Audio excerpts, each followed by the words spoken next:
Okay, welcome to the very first Creative Mornings Nashville virtual event. I hope that the idea that we have no clue what we're doing really comes through. Appropriate past Creative Mornings artwork on the wall. We were really pleased to have Brad Montague, who gave an unbelievable talk, beautiful talk. We saw a lot of people with tears coming down their cheeks on the Zoom gallery view, and I hope that's the experience that you have watching what's really just a big Zoom meeting that we recorded here. Enjoy!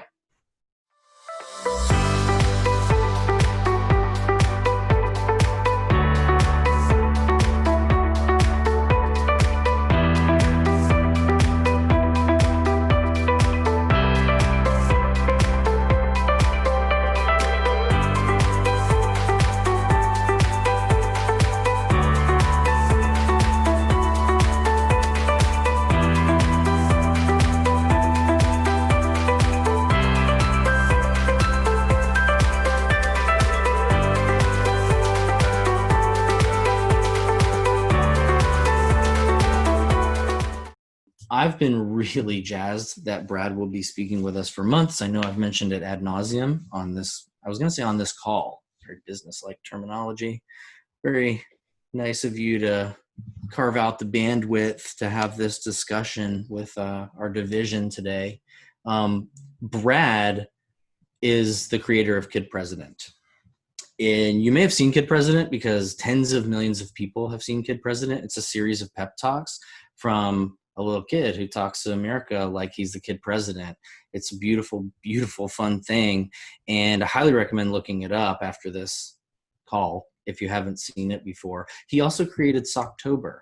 I'll let you guess which month that happens in. It is a sock drive, September. among other things. Yeah, you got it. Which is a way that Brad empowers kids and communities to help their neighbors who are experiencing homelessness. I'm so glad you're here. Wherever you are, I'm glad you are here and we're together. In just a minute, I'm going to try to share my screen and hopefully you can see some of the slides that if this were in a big space, they'd be behind me. But we're going to play around and we'll experience it together. Well, I'm so glad you're here. I, like everybody, am hungry for togetherness, for us being able to interact. And so this feels really good. It was good to see everybody's pets. And I hope that, that you know we're all in this together. Colin, are we ready to do this? To have a creative morning? We're ready. This is good. Well, let's jump in together. I want to share a few things right now to just encourage us. Because whether you are in the creative industry, if you are an artist, if you are in business, we actually have this morning tuned in a whole bunch of parents who have kids by their side. We have a lot of pets as well that are watching. We have so many people in so many different contexts. So wherever you find yourself, I hope you know that you are a vital part of whatever happens next. A vital part of whatever happens next for all of us. It's going to require each of us to tap into our creativity and compassion to be the best possible grown-ups, kids, or former kids, to create a great future together. So I'm going to share with you a few things this morning that I think might be fun. So these are my official slides, and I hope you can see, you can still, if you want to see my face, I think you can click on it and still see, and we can talk like we're right there. But I know that even though I don't know everybody who's on this chat this morning, who's in this gathering, I do know that we are all going through something together through different challenges. They all may look different, but we are all going through challenges. And it's not fun to be in the middle of any challenge, regardless of who you are, but it's also not fun to, I think the screen is the screen's paused. Am I able to control the slides? Well, I sure hope so. It did it. Yeah. Okay. So that's me. So this is actually a photo a friend took of me when I was going through a drive-through window. I was just going through a drive-through in the morning to get my coffee, and I got a text message, and it was this photo, and it was my friend Judd, who's behind me, and he's like, "So, buddy, you having a rough day?" And I woke up that morning and was not having a bad day. The sun was in my eyes. I hadn't had my coffee. I don't know what it was, but this is the face that I was making. And he happened to grab a photo of it. And I mean, look at that guy. That is just really disturbing. And even though I was having a good day, I was in the middle of a line, just the middle of a drive-through line, and I was unhappy. And all of us at some point find ourselves in the messy middle of something at a point in which we're just stuck, confused, uncertain. And sometimes it's as simple as a drive-through line, and sometimes it's where we find ourselves right now. We're just in the messy middle. And I thought that one thing that might be helpful this morning is right now I'm loving that, not this picture, I'm loving that in the middle of this mess, so many people are taking time to share things with each other that encourage.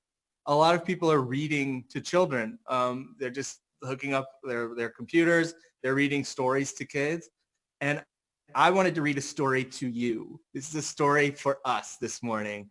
It's not a bedtime story. It's just a little wake-up story for us. And I think maybe, just maybe, it can help give us some ideas for how we move forward in the messy middle. And it's a story about a floating girl. Is everybody ready? If you're ready, wave. Say, yeah, it's happening. Okay. The Incredible Floating Girl, and it's in 3 parts, okay? So this is just part 1. First flight. May I share with you a story? It is wild and it is true. Believe me when I say this, there was once a girl who flew. She was just a few months old when her dad put her to bed, and laughing up she went, and on the ceiling hit her head. He caught her safely, but was still in disbelief. He tried to tell his wife, but she said, "Dear, you need more sleep." Sure enough, it happened again, and her dad said, "See, every time I come near this girl, she loses her gravity." Smiling wide and laughing loud, up, up, up she'd go, and there he would stand terrified, shaking down below. "I will catch you, I will catch you, please get down here," he'd cry, but she only floated higher when her father was nearby. Floating runs in all families. How it works, we do not know. And I'm sorry here to add that you forget how as you grow. I've been thinking a lot about the things that maybe we all forget, that we come into this world knowing, and then we get in the middle of a mess and we forget it. We're good at beginnings. Generally, we're all good at starting things. And there's 4.3 births every second. And when the birth happens, like this is a photo of me and my daughter. When my daughter was born, I held her, had never met her. I knew very little about her, but I loved her. And I looked at her and I just was in awe, and I couldn't say any other words except, "I love you. I love you."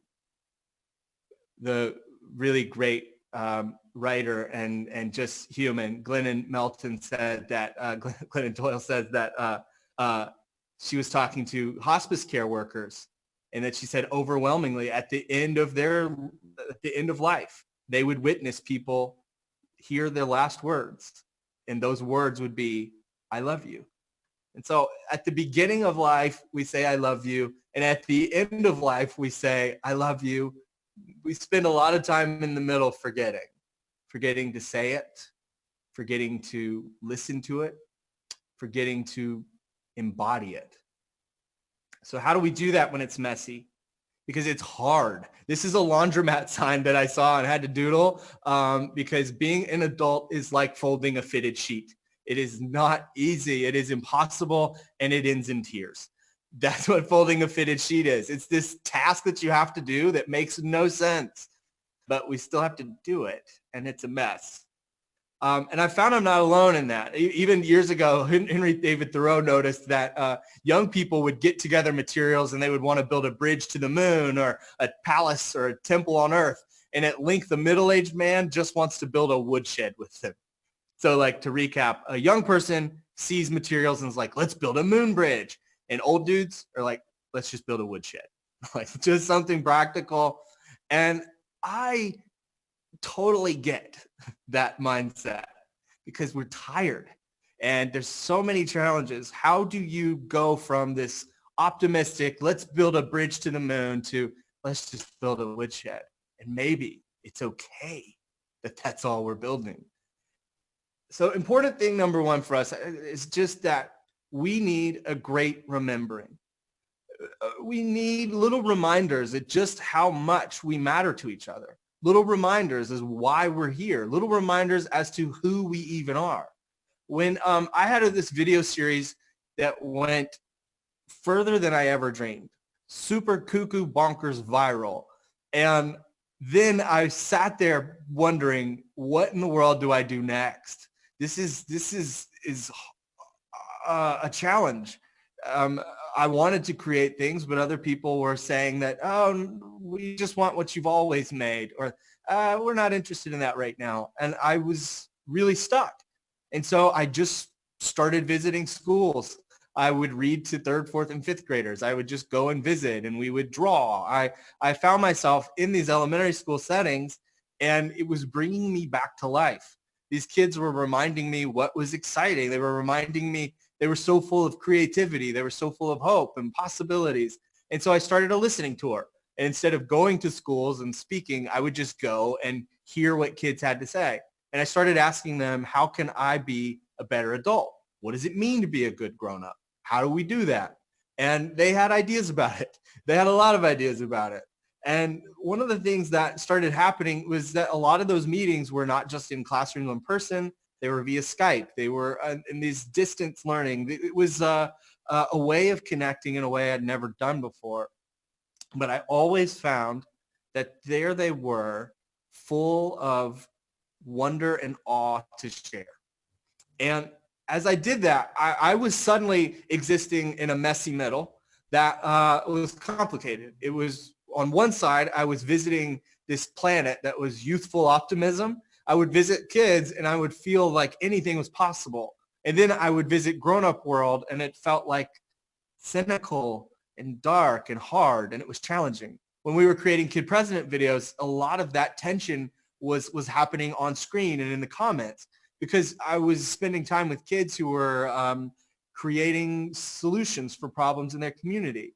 And then we would share that online and it would be this little, what we started calling our videos hand grenades of happiness, because they would go out online and sometimes people didn't know what to do with it because it would land and then people would say, well, that's not a good solution, or that's what, and it was this distance, this planet that I was between of youthful optimism and grown-up cynicism.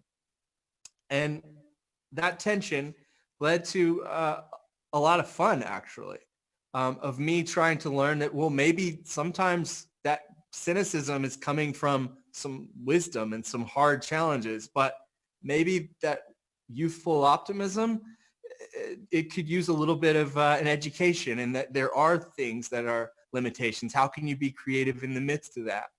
And maybe it's not so bad to be in that middle place.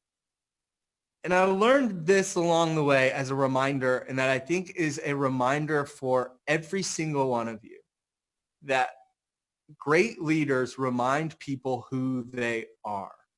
There's a book that Howard Gardner wrote called Leading Minds, and he studied all these different great leaders. And as he looked at how they led, over and over, these great leaders, sometimes they did terrible things, but all of these leaders who had people that followed them, the thing that they did was they would stand up over and over and tell people who they were. This is your identity. This is what you're capable of. If you think about the great works of art, books that you loved as a child, films that you love, shows that resonate with you, pieces of music, things that somehow they remind us who we are. And right now, whether you're in a position of leadership, whether you are a child that's a student, whether you are a parent, a writer, a maker of any kind, we have an opportunity right now to be reminders of who we are as a people. Who are we? Remind us who we are. Remind us what we're capable of.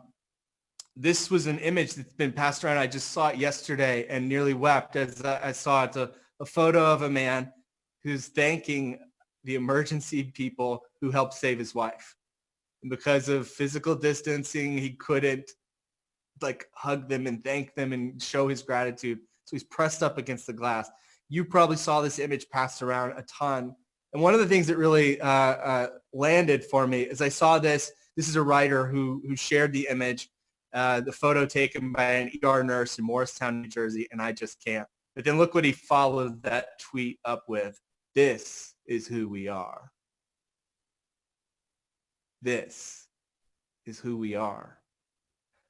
So for you, I don't know if when you were a child, maybe there were times that we've definitely had this with our own children, that there are times when things happen and they act fussy. There's something that happens and they're extremely challenging. And my wife will say, who are you right now? This is not who you are. And to remind our children who they are.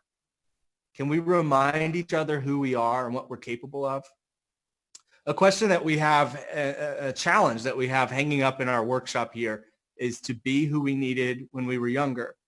When I think about the people that I needed most when I was a child, it was the people who, the teachers, the neighbors, the aunts, uncles, grandparents, all these people who took time to look me in the eyes and tell me what good they saw in me. To say to me, ooh, Brad, this is who you are. Who reminded you who you were? Who are the people who spoke those things to you? Or maybe you didn't have those things. As I post this challenge online over and over, a lot of times people will say, I had this person, or other times people say, I didn't have a person, and that's who I want to be right now. Remind us who we are. One of the classrooms I visited has seemed especially helpful in my mind in the past few weeks. It was a school in which I was supposed to do a visit online, and I connected with them, and the teacher said, things are different today because our class hamster died. And I was thinking, well, that's not such a big deal. We can still do this quick little classroom chat. And she's like, well, I think that we need to have a funeral for this hamster, and I'm letting the kids plan it. And I watched as this teacher, I got to see this teacher walk young people through the challenging conversations of what it's like when their hamster was alive yesterday and he's not alive today. They had a funeral for Bingo the hamster. It was planned by their classmates. A couple of kids read a poem. Some kids did drawings. There was a song that some girls sang. And in that moment, I didn't see just a funeral for a hamster, just a hamster. Instead, it was this adult walking alongside children through sadness, through hurt, through really difficult things. And maybe that's what we're supposed to do, is not just exist between the two planets, but walk hand in hand and dance through the hard stuff together. The Incredible Floating Girl, Part 2. I'm glad that you're here listening to this story. It's Part 2, Forgetting. Though frightening for her father, it was beautiful to see a graceful, smiling girl gliding from tree to tree. Quiet places were discovered where she could fly outside. Her father would watch from below with feelings of great pride. But as the girl grew older, the pressure, it grew too. And slowly something happened. Less and less she flew. So in tiny pieces, little by little and day by day, the whole problem of floating simply floated away. By the end of grade school, she didn't float at all. By the end of junior high, it was just a dream, that's all. High school and college ended, and the daughter moved far away. She took a job and grew up like they all hoped she'd do one day. Now no one could recall or say quite what had happened. Was the floating been real or something that family had all just imagined? But every now and then, something she saw or felt or heard would make her heart skip a beat, like looking up to see a bird. She'd think to herself, "Dear girl, there must be something wrong with you." Yet somewhere not too distant, her father felt it too. Challenges are a thing that like, if this is a really interesting graph that's from a book called Stratosphere that Michael Fullan did, where it shows the loss of student enthusiasm for school by grade level. And you can see that it starts out, yay, school, and then I don't want to go to school, and no, please, please, please get me out of here. A lot of that has to do with social development. A lot of that also has to do with the fact that they've had things pile up year after year after year, that it's just weighing them down. You could even take this same graph and not just have it apply to schools, but have it apply to work, have it apply to anything, relationships, where over time, these things accumulate and we forget why we were excited about it in the first place. Because dreams get dashed, because we carry around things in the midst of all the things that went wrong. We still hold on to things that maybe we should have let go of. This is a backpack I carried for way too long. It's got things in it like a security blanket, things people said to me, false beliefs about adulthood, unexamined opinions, fears, guilt, all of this stuff that I'd been lugging around and didn't realize I could just check at the door. Like all this stuff that was just holding me to the ground. And so as a way to free myself from those things, one of the things that has helped me was to celebrate the people around me. And this came from interviewing not just kids, but interviewing former kids. One woman I spoke with is Miss Francis, who's 103. When I spoke with her, she was CEO of the Girl Scouts for a few decades. She's done incredible things in her life, walking alongside children and helping them grow. And I'm having this conversation with her, and instead of me interviewing her, she's constantly asking me questions. She was so curious about who I was, where I was from, where I grew up. And I kept having to be like, please, I'm the one interviewing you. And one of the questions I finally got her to answer is I asked her, like, what's the secret? Like, what's the secret? How have you had such a rich life? How have you aged and not lost your enthusiasm? She was so young, one of the oldest people I've ever spoken with, and yet also one of the youngest. And this was what she told me. She said that the secret, what's kept her going and kept her motivated, was when she embraced the idea that to serve is to live. That she didn't see her job as CEO as a task, but she saw it as service. She saw everything she did as, I am going to serve people, and to serve is to live. And she was constantly on the lookout for people to love. And that's led her to a beautiful place. And how can we do that? How can I do that? Like right now, one of the things that happens is so many times when we communicate, there's this messy middle in between our speaking. Like I'll say something and it gets misunderstood, and then you say something back, and then there's just this mess between us. Now, that happens not just in person, it happens a lot online. And I've said this a lot, but whoever said you are your own worst critic never posted anything on the internet. I found that out as we started working on YouTube, as we started posting things, that over and over, there would be these comments that would come through and they would hurt. And it was like they just didn't understand. And so one of the ways that I started to think about how to live in a way of service was to see comments online, communication from anybody, as being a message from a human being who just wants to be loved. Sometimes that message from a human being who just wants to be loved would be kind. Sometimes it would be not kind. So I made these stickers and I started placing them on things, and I found that it was always applicable. You could put it on celebrities, and they're just human beings who want to be loved. People on opposite ends of political spectrums, just human beings who want to be loved. And the cover of newspapers, no matter who was on the front page, it always applied. And, oh, look at that, a group of people. It makes you just nostalgic. You look at that, all human beings who want to be loved. And then the biggest gut punch came when I realized that that was me too, that I'm just a human being who wants to be loved. As I started to see that, I started to remember who I am, what I'm here to do, and it informs my steps in challenges and in times that aren't challenging. The final part of The Floating Girl, part 3, finding what was already there, the great remembering. And so life moved along as life is known to do. So much had been forgotten, so much they all once knew. But you're never too distant, we're never too far to come back and remember who we really are. Her dad was on the highway as he tried to make his way through traffic all the way to see her that day. He rushed as he was able, pushing every single limit because a grandson was arriving precisely any minute. Though time had divided them, today there was joy. The daughter was now giving birth to a baby boy. She looked at her baby and did so lovingly, and then saw something she never dreamed she'd see. A happily floating baby with the floating baby blanket? How in the world? Who could ever think it? The daughter, a new mother, shook at what she saw. And in that moment, yes, that moment, she remembered it all. She remembered the floating, the soaring, the flying, the lightness, the laughing, the stopping, the crying. She remembered how she glided over fields and over water, but most of all, she thought about her father.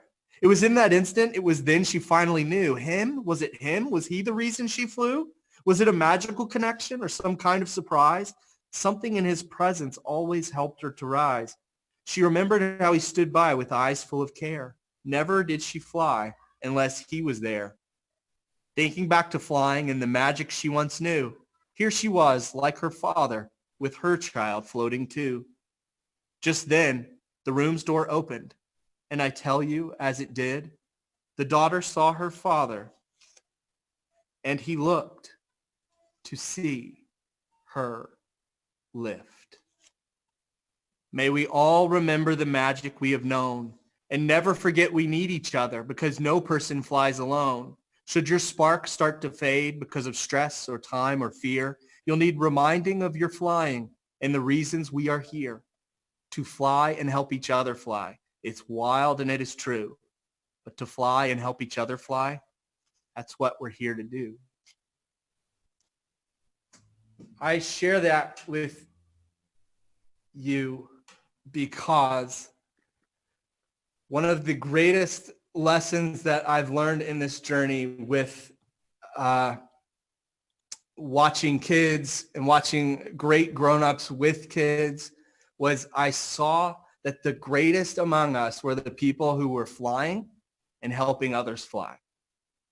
In times of uncertainty and times where we don't know what to do, there are people who remind us who we are, what we are capable of, and they look at each other and they celebrate the good they see. And they say, I don't necessarily know what's happening next, but you and I, we're going to write it together.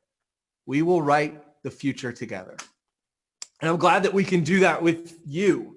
This crew, like I was looking at the list of attendees this morning and just floored, humbled, honored, embarrassed, terrified, because we could right now with just the people in this chat, we could build a rocket ship. We could build jetpacks. We could completely alter the future of humanity for good. And I'm not just saying that as hyperbole, but as truth. What I would like for you is for us, I'm going to share my screen again because I want for you to be part of this with me, this conversation. As we fly together, I want you to remember that you are not doing it alone. There is a secret society, a network of people who are showing up every single day. And you won't always see it on the internet. You won't always see it on social media. It won't always make the headlines. But there are people who are showing up and tying children's shoes, flying and helping others fly, making sure people have what they need. And you can be one of those people. I believe that what I discovered along my journey of creating this book of becoming better grown-ups was that I thought as a dad, to be a great dad, to be a great husband, to be a great anything, it required to do big stuff, parades, creating giant birthday parties and big trips. But the thing that changes things are the little things, the little nudges of love, the little ways we serve each other. Even science shows, research showed that just showing up for a child over time, every day, to look them in the eyes and let them know they mattered was far more important than a big trip somewhere. So for us, this is where we are. 7.4 billion humans experiencing existence together right now. 1.8 billion of them are younger than 15. There's something like 90 million dogs. I kind of made that number up, but just it's got to be a lot of dogs, right? There's like 770 million cupcakes out there. There's, in the next 60 seconds, 255 babies will be born. And there's you, right in the middle. Here we are. What will we do here in the middle together? I believe that you and I can create something beautiful together, even when it's hard and when it's challenging.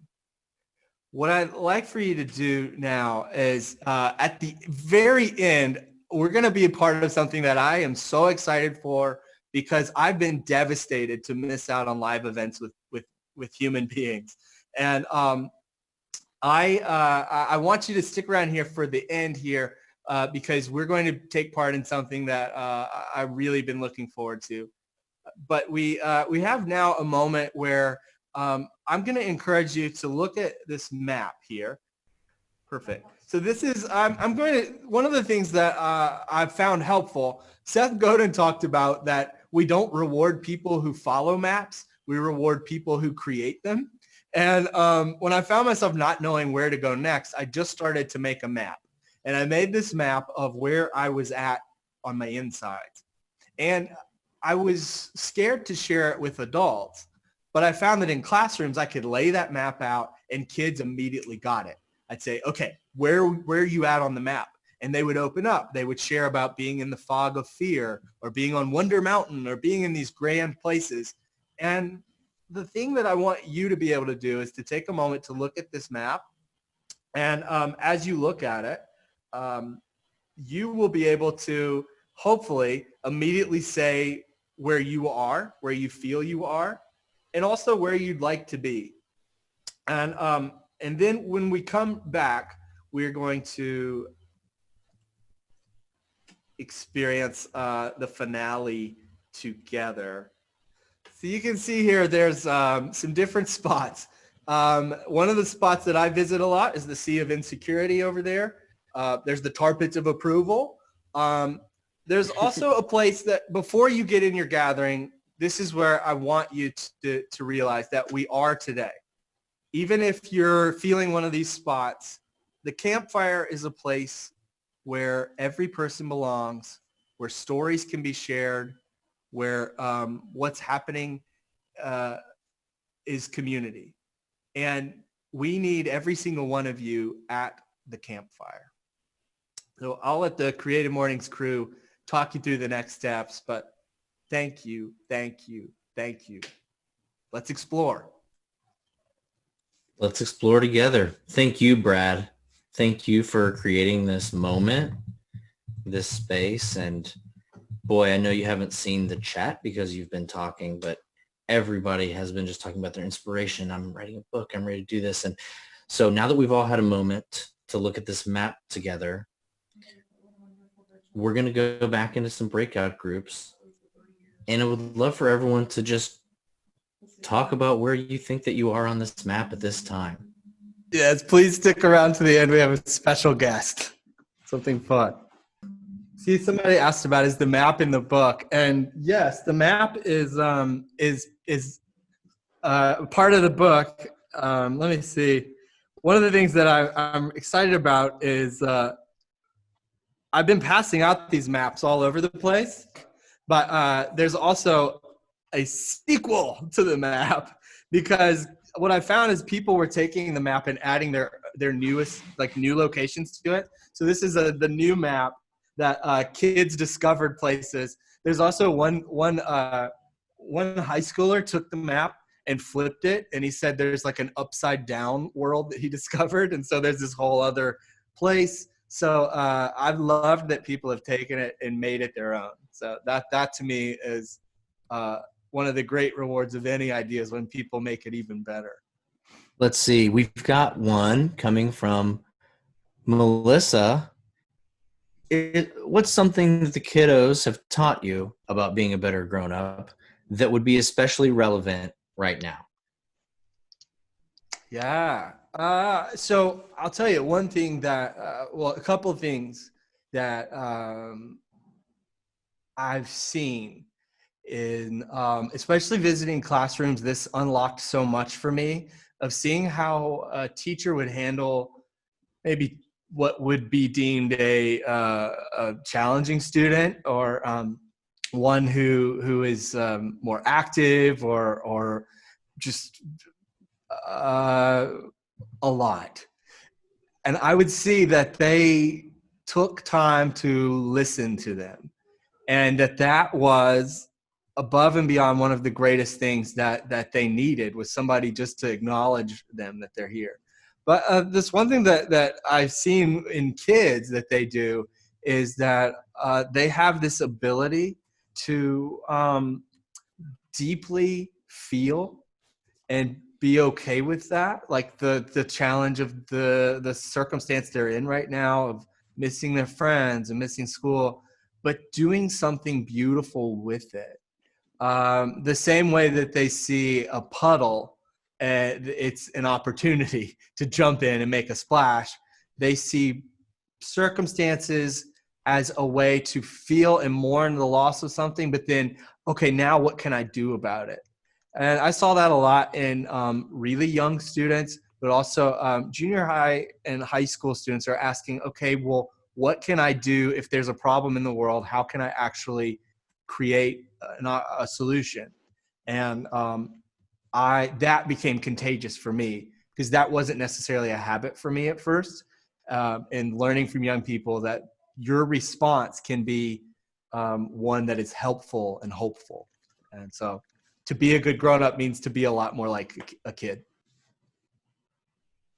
Love that. Think I can try that. We're going to spotlight Christina Martinez, who has a question. Christina, you will be able to unmute yourself, I think. Jonathan Yeah, did somebody it. did it for me. Thank you. I just wanted to, I guess, like maybe like take a highlighter to the part where, part of our ability to fly is because we know that there is somebody underneath us holding their hands up. And it's just been kind of rolling in my mind a little bit, and how the person who's flying has to know that we're there. How do we communicate to the flyer that we're there in these times of social or physical distancing? So I'm searching for those ways. I'm an events person, and so I'm searching for the ways of how we are signaling to each other that we are there when we're not physically there. I love your heart. I love that you asked that. One of the things that I wanted to communicate in the story is you see the dad doesn't know what's going on, but you see his hands are up and he's yelling to the daughter, like, I'm here. I don't know what's going on, but I'm here. Like he wasn't even fully aware that somehow he's part of her flourishing.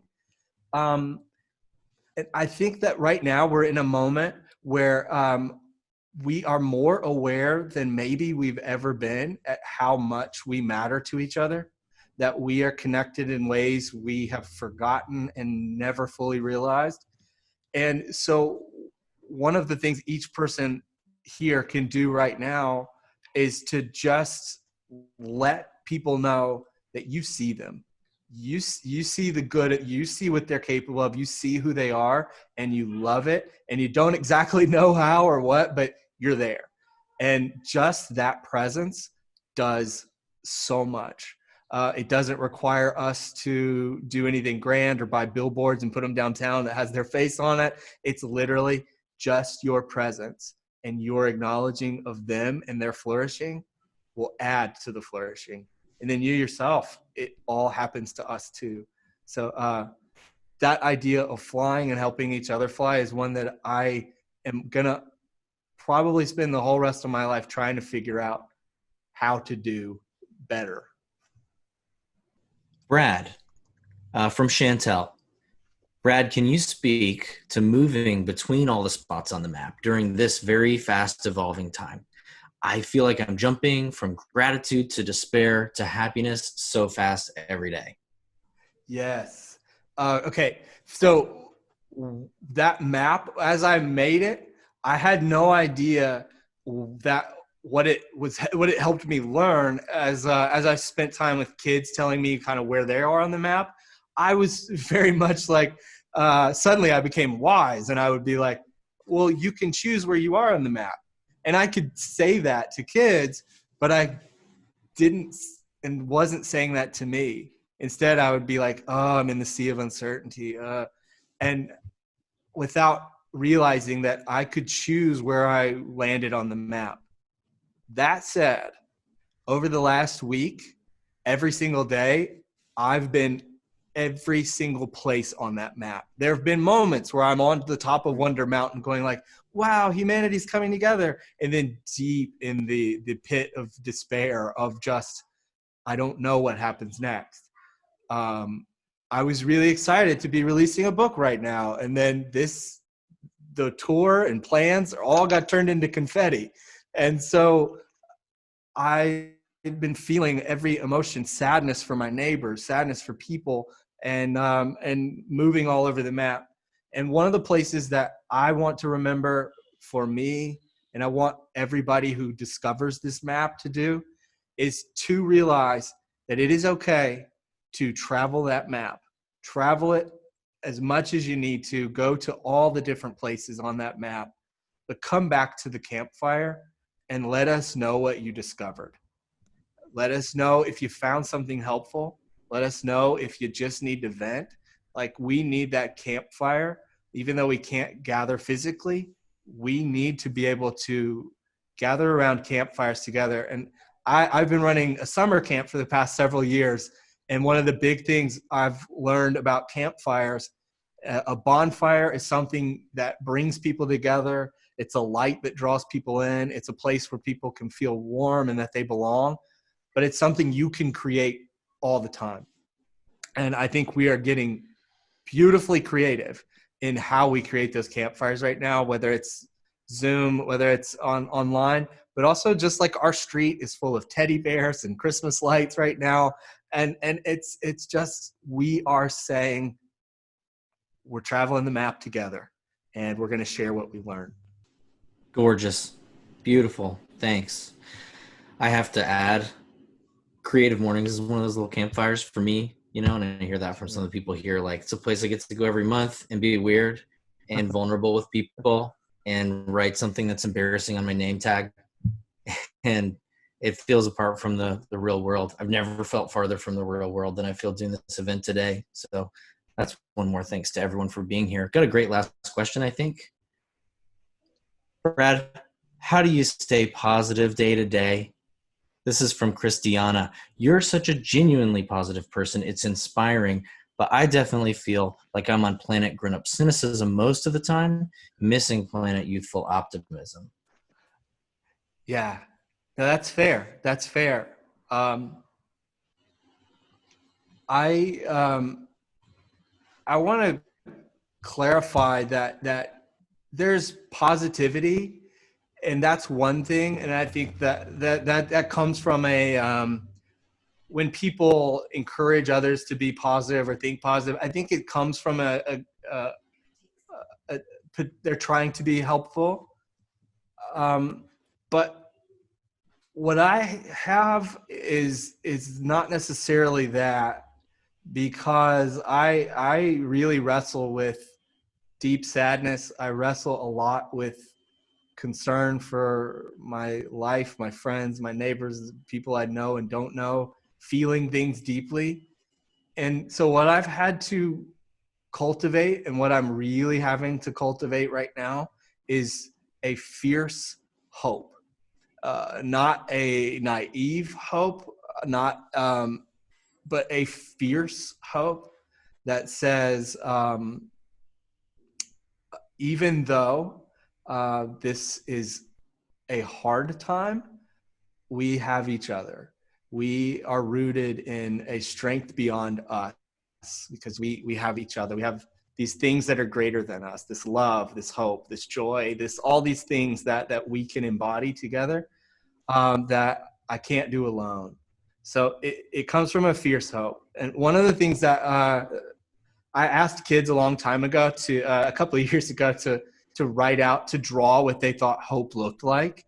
And I got all these beautiful works of kids' art. It's like fingerprints and families together, and superheroes and rainbows, and all this really hopeful stuff. But one kid wrote, "Hope is where we are." And it's just a fifth grader. And that to me was so wise. And that to me is was this jolt that no matter what's happening, I don't have to be hopeful. I can be hope. It's where you are. Like right now, those nurses, those caregivers, those people, we're looking at them and going, hope is where you are. We're looking at these people who are on the front lines, and we're saying, you are embodying hope for us. So it comes from cultivating a fierce hope, and not just like thinking, oh, the glass is half full. That's great. That shatters quickly. But fierce hope is rooted in something that can't be taken away. Beautifully said. Thank you so much for that. Thank you for everything you've said. Thanks, Brad, for reminding us that we're all connected and that what you do matters. It really does. And my remaining question for you is, what are we doing next? Yeah, so if we can have everybody turn your screens on and your microphones on, maybe. Do you want to do that too? What do you think? And I would like for I need all of you to join my secret society that's not so secret, the Society for Better Grownups. And if you were all here, I'd be giving you this special pin here. But I need this crew here. If you will put your pinkies up, we're going to make a pinky promise together. So I'd like to see everybody's pinkies up. Pinkies up. I see you. Some of you people, come on. Pinkies up. All right. And you're going to repeat after me. This is the Society for Better Grownups pledge, okay? I do solemnly pinky promise to grow and help others grow, to laugh and help others laugh, and especially fly and help others fly. And then do one of these. Beautiful, beautiful. Now, what I know is that this is a group of great grown-ups, kids and former kids, and we can get through and walk through all of this together. And I've invited a special friend to help us close out Creative Mornings this morning. I hope that you can join the Creative Mornings Nashville again in person sometime soon. But until then, we have each other and the campfires we can build for each other. And there's something about remembering the people who helped you fly. And one of the people that always did that, anytime he got a microphone, Fred Rogers would always encourage people to think about the people who loved them into being. And here as we send out, there was a moment, and an episode of Mr. Rogers' Neighborhood where he had Yo-Yo Ma, and they played this lovely tune that's about a tree. There's tree, tree, tree. And to close us out today, in just a moment of beauty, is Chelsea McGow. Chelsea, are you here? I'm here. Can you hear me? Oh, I am just beyond thrilled that we get to experience this together. Wonder Society, your pinkies up one last time. And let's say a big thank you as Chelsea closes us out with a moment for you to reflect on who has helped you grow and help others grow, laugh and help others laugh, fly and help others fly.